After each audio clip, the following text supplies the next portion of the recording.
ఏపీలో ఇప్పటికిప్పుడు ఎన్నికలు జరిగితే సీఎంగా ఎవరు గెలుస్తారు? Chandrababu CM, Jagan CM? ఖచ్చితంగా కామెంట్ చేయండి. ఏపీ అసెంబ్లీలో గత వైసీపీ ప్రభుత్వంలో జరిగిన ఓ ఘటనను గుర్తు చేస్తూ బీజేపీ ఎమ్మెల్యే కామినేని శ్రీనివాస్ చేసిన వ్యాఖ్యల్ని సరిచేసే క్రమంలో వైసీపీ అధినేత వైఎస్ జగన్ను సైకో అంటూ టీడీపీ ఎమ్మెల్యే బాలకృష్ణ చేసిన వ్యాఖ్యలు గతంలో తీవ్ర కలకలం రేపాయి.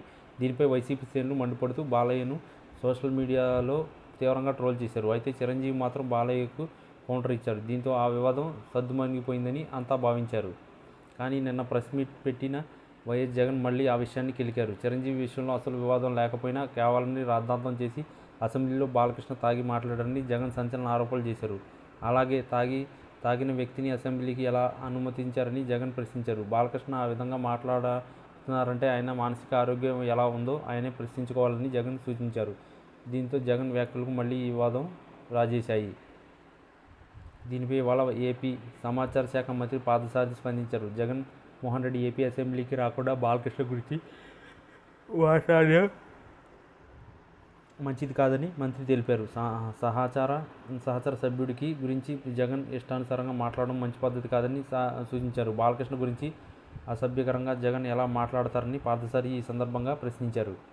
మరోవైపు బాలకృష్ణ తాగి అసెంబ్లీకి వచ్చారంటూ జగన్ చేసిన విమర్శలపై స్పందిస్తూ ఆయన బాడీ లాంగ్వేజ్ ఎలా ఉంటుందో రాష్ట్ర ప్రజలందరికీ తెలుసని వ్యాఖ్యానించారు. తద్వారా బాలయ్య తాగి రాలేదని ఆయన బాడీ లాంగ్వేజే ఇలా ఉంటుందని పార్థసారథి చెప్పినట్లయింది. అయితే జగన్ వ్యాఖ్యలపై పార్థసారథి కౌంటర్తో ఈ వివాదం మరోసారి తెరపైకి వస్తుంది. దీనిపై ఇరు పార్టీల శ్రేణులు అప్పుడే సోషల్ మీడియాలో వారు మొదలుపెట్టేశారు. ఏపీలో ప్రభుత్వాలు మారుతున్న టిట్కో ఇల్లు లబ్ధిదారుల ఇబ్బందులు మాత్రం తీరడం లేదన్న ఆరోపణలు ఉన్నాయి. ముఖ్యంగా ప్రభుత్వాలు మారినప్పుడల్లా కొత్త కష్టాలు ఎదురవుతున్నాయని ఆరోపణ ఉంది. ఈ నేపథ్యంలో తాజాగా టిట్కో ఇళ్ల లబ్ధిదారులకు న్యాయం చేసే విషయంలో ప్రభుత్వం ఫోకస్ పెట్టింది. ఈ మేరకు ఇవాళ ఏపీ మంత్రి వర్గ ఉపసంఘం భేటీ అయ్యింది. అనంతరం మున్సిపల్ మంత్రి నారాయణ కీలక ప్రకటన చేశారు.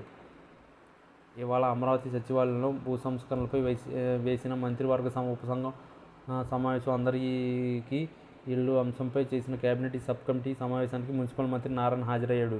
విడివిడిగా జరిగిన 2 సమావేశాలకు సహచార మంత్రులు అనగాని సత్యప్రసాద్, ఫారూక్, పార్థసారథి అధికారులతో కలిసి మంత్రి నారాయణ హాజరయ్యారు. ఈ భేటీలో టిట్కో ఇళ్ల నిర్మాణం పంపిణీపై మంత్రులు చర్చించారు.